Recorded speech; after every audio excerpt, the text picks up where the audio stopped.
ರಕ್ಕಸಪುರದೊಳ cinema ಪಟ thriller cinema ಶುರುವಾಗಿಂದ ಕೊನೆಯವರೆಗೂ especially second half ultimate ನಟ ಬ್ರಹ್ಮ ರಾಕ್ಷಸತ್ವವನ್ನು ಅಗೇನ್ ಈ ಸಿನಿಮಾದಲ್ಲಿ ಅವ್ರು ತೋರಿಸಿದ್ದಾರೆ. ಅಂದರೆ ಅದಕ್ಕಿಂತ ಹೆಚ್ಚು ಗಮನ ಸೆಳೆಯೋದೇ ವಿಲನ್ ಕ್ಯಾರೆಕ್ಟರ್ ಮಾಡಿರುವಂತಹ ಅನಿರುದ್ಧ್ ಭಟ್. ರಕ್ಕಸಪುರದೊಳ ಮೂಲಕ ಇಷ್ಟು ದೊಡ್ಡ ಮಟ್ಟಿಗೆ ಬೆಳಕಿಗೆ ಬಂದಿರೋದು ಅನಿರುದ್ಧ್ ಭಟ್ ಅವರ ಕ್ಯಾರೆಕ್ಟರು ಇಡೀ ಸೆಕೆಂಡ್ ಹಾಫ್ನ ಬೇರೆ ಎಲ್ಲವನ್ನೂ ಮರೆಸಿಬಿಡುತ್ತೆ. ರಕ್ಕಸಪುರದೊಳ ಸಿನಿಮಾ ನಾನು ಮೊದಲೇ ನೋಡಿದ್ದೆ, ಆದರೆ ನಿಮಗೆ ಅದನ್ನು ರಿವ್ಯೂ ರೂಪದಲ್ಲೋ ಅಥವಾ ನನ್ನ ಅಭಿಪ್ರಾಯವನ್ನು ನಿಮಗೆ ಹೇಳುವಲ್ಲಿ ನಾನು ತುಂಬ ತಡ ಮಾಡಿದ್ದೀನಿ.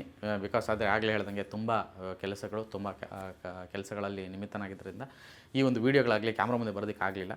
ಸೊ ಆ ಒಂದು ವಿಷಯಕ್ಕೆ ಹೇಳೋ ಥರದ್ದಾದರೆ ರಕ್ಕಸಪುರದೊಳ ಸಿನಿಮಾ ನನ್ನ ವೈಯಕ್ತಿಕ ಅಭಿಪ್ರಾಯನ ನಿಮ್ಮ ಮುಂದೆ ಹೇಳ್ತೀನಿ. ತುಂಬ ಒಳ್ಳೆಯ ಸಿನಿಮಾ, ಥ್ರಿಲ್ಲರ್ ಅಂತ ಏನೆಲ್ಲ ಜನ ಎಲ್ಲ ಕರೀತಾ ಇದ್ದಾರೆ, ಹೌದು ಅಪ್ಪಟ ಥ್ರಿಲ್ಲರ್. ಆ್ಯಂಡ್ ಮಲಯಾಳಂ ಸಿನಿಮಾಗಳಿಗೆ ಬೇರೆ ಭಾಷೆಯ ಈ ಥರದೊಂದು ಕಂಟೆಂಟ್ ಬೇಸ್ಡ್ ಸಿನಿಮಾಗಳು ನಮ್ಮಲ್ಲಿ ಬಂದಿದೆ, ಮಲಯಾಳಮಲ್ಲಿ ಮಾತ್ರ ಕೊಂಡಾಡ್ತೀರಾ, ನಮ್ಮಲ್ಲಿ ಕೊಂಡಾಡಲ್ಲ, ಈ ಥರದ್ದೆಲ್ಲ ಒಂದಷ್ಟು ಚರ್ಚೆಗಳನ್ನ ನೋಡಿದಾಗ ಹೌದು ಮಲಯಾಳಂಗಿಂತ ಬೆಸ್ಟ್ ಸಿನಿಮಾ ನಾವು ಮಾಡಿದ್ದೀವಿ. ಮಲಯಾಳಮ್ಮು ಬೇರೆ ಬೇರೆ ಭಾಷೆಗಳನ್ನ ನೀವೇನೆಲ್ಲ ಕೊಂಡಾಡ್ತೀರೋ ಅದಕ್ಕಿಂತ ಬೆಸ್ಟ್ ಸಿನಿಮಾ ನಮ್ಮಲ್ಲಿ ಬಂದಿದೆ. ಸೀಟ್ ಎಡ್ಜ್ ಸಿನಿಮಾ ಶುರುವಾಗಿಂದ ಕೊನೆಯವರೆಗೂ especially second half ultimate. So ಈ ಸಿನಿಮಾದಲ್ಲಿ ಸ್ಕ್ರಿಪ್ಟು ತುಂಬ ಚೆನ್ನಾಗಿದೆ.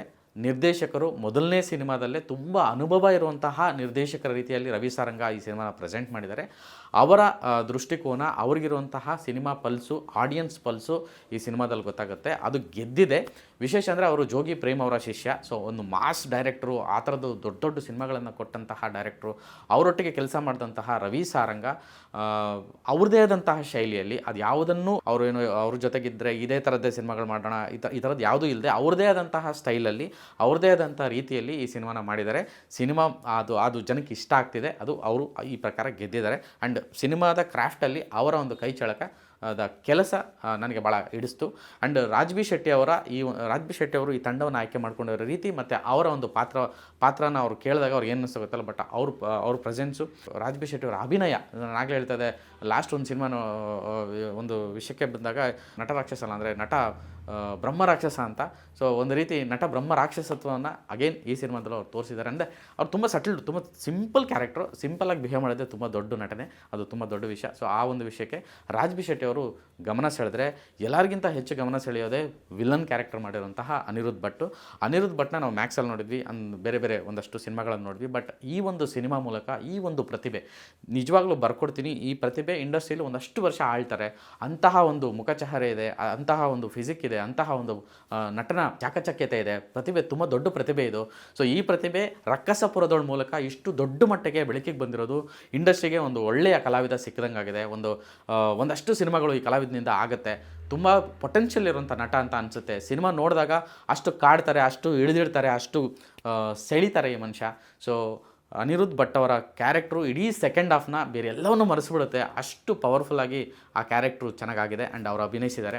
ಸಿನಿಮಾದ ಸಂಗೀತ ಅರ್ಜುನ್ ಜನ್ಯ ಮ್ಯೂಸಿಕ್ ಅಂದರೆ ಗೊತ್ತಲ್ಲ ನಿಮಗೆ. ಸೊ ಅಂಥ ಒಂದು ದೊಡ್ಡ ಮ್ಯೂಸಿಕ್ ಡೈರೆಕ್ಟ್ರು ಈ ಒಂದು ಸಿನಿಮಾಗೆ ಇದಕ್ಕೆ ಬೇಕಾದ ರೀತಿಯಲ್ಲಿ ಥ್ರಿಲ್ಲಿಂಗ್ ಮ್ಯೂಸಿಕ್, ಎಸ್ಪೆಷಲಿ ಎರಡು ಬಿಟ್ಟು, ಒಂದು ವಿಲನ್ಗೆ ಬರೋಂಥ ಥೀಮು, ಇನ್ನೊಂದು ಪೊಲೀಸು ಅಂದರೆ ಶಿವ ಕ್ಯಾರೆಕ್ಟರ್ಗೆ ಬರೋಂಥ ಥೀಮು, ಆ್ಯಂಡ್ ಓವರಾಲ್ 3 ಬಿಟ್ಸ್ ಬರುತ್ತೆ. ಮೂರೂ ಕೂಡ ಇಡೀ ಸಿನಿಮಾ ಮುಗಿಯೋವರೆಗೂ ಕೂಡ ಆ ಒಂದು ಡಣ್ಣ ಅದು ಮತ್ತು ಆ ಒಂದು ಚೇಸಿಂಗ್ ಅಂದರೆ ಪ್ರತಿಯೊಂದು ಕೂಡ ಹಂಗೆ ಇನ್ನೂ ಕಿವಿಲ್ ಹಂಗೆ. ನಾನು ಸಿನಿಮಾ ನೋಡಿ ಒಂದು ವಾರ ಆದರೂ ಕೂಡ ಇನ್ನೂ ಆ ಒಂದು ಗುಂಗ್ ಹಂಗೆ ಇಡಿಸಿದೆ. And William David camera work ನಿಮಗೆಲ್ಲ ಗೊತ್ತಿರೋ ಹಾಗೆ, ವಿಲಿಯಮ್ ಡೇವಿಡ್ ಅಲ್ಟಿಮೇಟ್ ಟೆಕ್ನಿಷಿಯನ್, ಅವರ ಒಂದು ಟೆಕ್ನಿಕಲ್ ವರ್ಕ್ ತುಂಬ ಚೆನ್ನಾಗಿ. ಅಂದರೆ ಎಡಿಟರ್ ಮಿಸ್ ಮಾಡಿದೆ, ಎಡಿಟರ್ ಬಗ್ಗೆ ಮಾತಾಡಬೇಕು. ಎಡಿಟಿಂಗ್ ಮಾತ್ರ ಅಲ್ಟಿಮೇಟಾಗಿ ಆಗಿದೆ. ಸಿನಿಮಾ ತುಂಬ ಚೆನ್ನಾಗಿ ಎಡಿಟ್ ಮಾಡಿದ್ರು. ಅವ್ರು ಎಷ್ಟರ ಮಟ್ಟಿಗೆ ಶೂಟ್ ಮಾಡಿದ್ರು, ಅದ್ರ ಎಷ್ಟು ಲೆಂತ್ ಇತ್ತು ಅದೆಲ್ಲ ಗೊತ್ತಿಲ್ಲ, ಬಟ್ ಪ್ರಾಪರ್ ಎಡಿಟ್ ಆಗಿದೆ. ಆ್ಯಂಡ್ ಒಂದು combination director, editor, cameraman and music director, ಇದೆಲ್ಲ ಒಟ್ಟಾರೆ ಆ ಕೊಲಾಬ್ರೇಟಿವ್ ವರ್ಕು ಈ ಟೀಮ್ದು ತುಂಬ ಸಖತ್ತಾಗಿ ವರ್ಕ್ ಆಗಿದೆ. And Ravi Varma master basically stunt master. ಅವರು ಸುಮಾರು ಸಿನಿಮಾಗಳು ಕೆಲಸ ಮಾಡಿದ್ದಾರೆ, ಬೇರೆ ಬೇರೆ ಪ್ರೊಡಕ್ಷನ್ಗಳನ್ನು ನೋಡಿದ್ದಾರೆ. ಅವರೇ ಒಂದು ಸಿನಿಮಾ ಪ್ರೊಡ್ಯೂಸ್ ಮಾಡಿದ್ರೆ ಹೇಗಿರುತ್ತೆ ಅನ್ನೋದಕ್ಕೆ ಈ ಒಂದು ಸಿನಿಮಾನ ಎಕ್ಸಾಂಪಲ್ ಆಗಿ ಸೆಟ್ ಮಾಡಿದ್ದಾರೆ ಅಂತ ಹೇಳಿದರೆ ತಪ್ಪಾಗಲ್ಲ. ಸೊ ಅವ್ರದ್ದೇ ಆದಂತಹ ಶೈಲಿಯಲ್ಲಿ ಅವರ ಶಕ್ತಿಯನ್ನು ಇದಕ್ಕೆ ಅವರು ದುಡಿದಿರೋ ದುಡ್ಡನ್ನು ಇದಕ್ಕೆ ಹಾಕಿ ಒಂದು ಸಿನಿಮಾನ ಮಾಡಿದ್ದಾರೆ. ಅದು ತುಂಬ ಅಚ್ಚುಕಟ್ಟಾಗಿ ಸಿನಿಮಾ ಮೂಡಿ ಬಂದಿದೆ. ಸೊ ಓವರಾಲಾಗಿ ಹೇಳಬೇಕು ಅಂದರೆ ರಕ್ಕಸಪುರದೊಳ ಸಿನಿಮಾ ನಂಗೆ ವೈಯಕ್ತಿಕವಾಗಿ ತುಂಬ ಇಷ್ಟ ಆಯಿತು. ಆ್ಯಂಡ್ ಜನ ಅದನ್ನು ಇಷ್ಟಪಡ್ತಿದ್ದಾರೆ. ಸೊ ನಾನು ಏನು ಫೀಲ್ ಮಾಡಿದೆ ಅದೇ ರೀತಿಯಾದಂಥ ರಿವ್ಯೂಸ್ ಆಚೆ ಬರ್ತಾಯಿದೆ. ಸೊ ಅದು ತುಂಬ ಖುಷಿ ಆಗ್ತಾಯಿದೆ. ಸೊ ಇದರ ಜೊತೆಗೆ ಈ ಒಂದು ಸಿನಿಮಾ ತಗೊಂಡಿರುವಂತಹ ಸ್ಕೇಲು, ತಗೊಂಡು ಹೋಗ್ತಾ ಇರುವಂಥ ರೀತಿ ಆಶಾದಾಯಕವಾಗಿದೆ.